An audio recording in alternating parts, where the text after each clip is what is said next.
A company that was founded 14 years ago has become the biggest advertising group in South Africa. The Creative Council started out as a promotions company, and I'm sure many out there have worked with this company to add some lining to those empty student pockets. Ladies and gentlemen, the Creative Council have evolved into a multifaceted conglomerate with major expansion plans. These guys want to take over Africa. These guys are just growing in leaps and bounds all the time. Help me welcome the team that has made this magic happen. Gil Ovid and Ryan Noina, the founders and CEOs of the Creative Council. Welcome, gentlemen. Thank you for having us. How did you guys start the Creative Council? We're high school friends. Oh, okay. We went our separate ways after high school and then kind of met up, started a business, failed in that business, found ourselves looking to do something entrepreneurial. There was no big plan. We were just looking for something to do, and we stumbled on promotions. Yeah. Little did we think that 14 years later to get to where it is now. So promotions, you started with like nightclubs, promoting brands, or what type of promotions? Well, we started with in-store promotions, the basic promotions. You know, ladies standing behind a table promoting a drink. Yeah. That's what we started doing. Okay. And what we did was we built an amazing relationship with our clients. We had built a whole lot of clients.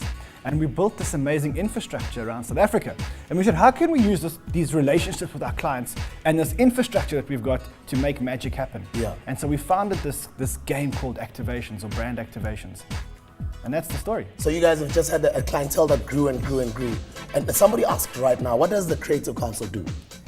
We changed the way consumers act or transact through giving them branded experiences. Yeah. I think the nutshell version is we did talk about more what we don't do as opposed to what we do. Yes. We don't do standard TV commercials, 30 seconds or billboards or radio ads, but everything else is open game. We're in this very exciting, evolving industry called activations, which is pretty much any way that you can engage consumers directly in a meaningful way and get them to change behavior, to buy more product or to try something out. How do you guys separate yourselves from the rest? So it comes from the culture that the two of us have. We're always questioning everything.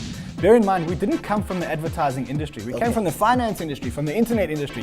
And we came in and saw this marketing industry and said, everyone's doing everything over and over and over again in the same way. And we've got to do things different. And we created this company with a culture that challenges everything all the time. And we challenge each other all the time. We challenge our staff all the time. We keep asking why, how can we make things better? I think we also love technology. We love numbers. We love showing our clients real return on investment. So it's not just about fuzzy stuff and cool stuff. It's got to have meaning, financial meaning, not just creative stuff. No, I like that. And a lot of entrepreneurs are watching the show right now. How important is partnership in business?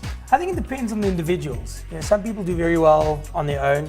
Others do well with partnerships. I think if you do go into a partnership, I think the most important thing is trust. You need to know that you can rely on that person when the going gets tough. It's easy when things are good, but things are challenging, when things are bad, that's when you look to your partner to get some support and to get some strength. For me personally, I think it's worked well, but some people are like lone wolves and they like to go it alone. You need to make sure that your partner's got the same values as you have, because making money in a partnership is easy, but when things go bad, you've got to make sure that you share common values and that your fundamentals, your foundations are the same. How do you know when you've conquered the market or when you want to grow into the rest of the continent? Why now? So in the past, our business was based mainly on people. And we realized that you can't rely on a business that's based on people to grow into Africa, because people don't want to go to Africa. People go live in Africa for a year or two and then they want to come back home. And then we started building systems. Oh, by the way, home is, you mean? Home is. It's still Africa. Home is South Africa. Oh, you mean South Africa? Home is South Africa. And so we started to develop systems to manage our business. And from the time we started to develop systems to manage our business, it was a game changer, because we can send those systems into Africa to help them manage activations or to create amazing activations. And you asked, how do we know when the time comes? All our clients said to us, you've got this amazing thing in South Africa. Why don't you take this thing and go and uplift the rest of the continent? And that's exactly our model.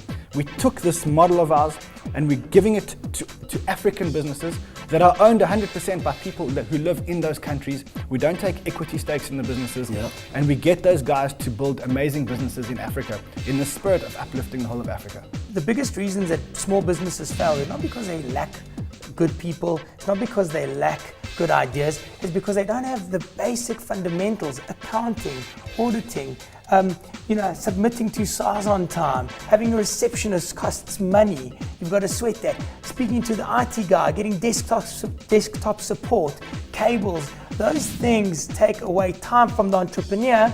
That focus should be spent on focusing on growing the business instead of these small little things. So that's where we assist. We look to give them housing, support, infrastructure, and guidance. The first advice that I'd like for you guys to give is to entrepreneurs that are currently in the business, that want to grow their businesses. The second advice I want you guys to give is to younger guys who are probably either students right now or they're probably doing a 9-to-5 that love to venture into business. Let's start with the entrepreneurs. I'm going to start with the second piece of advice. Okay, yeah. And this is based on all the entrepreneurs that I mentor. And a lot of them say to me, we're entrepreneurs. And I ask them, so what do you do? Well, I work in a full-time job. Well, then you're not an entrepreneur. Because if you're an entrepreneur, you've got to give up your full-time job and you've got to take a chance. So my advice to guys that want to become entrepreneurs and who want to be like us and go on the same journey that we went on is get out of your full-time job while you're young. Get out of your full-time job as soon as you can and become an entrepreneur. Even if you don't have an idea, just get out there and put yourself out there and make yourself an entrepreneur. And the rest of the journey will take care of itself. But don't sit in a full-time job and pretend that you're going to be an entrepreneur one day, because it catches you. It's going to keep you in the nest and you're never ever going to leave. And how do we close it off, Mr. Gill? I think people in our industry who may be smaller businesses and are looking to take it to the next level, I think remember, firstly, it's all about people. So you've got to surround yourself with the best people possible. All entrepreneurs, successful entrepreneurs say that. I say it as well. You've got to have great people around you. And look at scalability. Because you could slog it out day in and day out, but you'll only be as good as the IP that you create.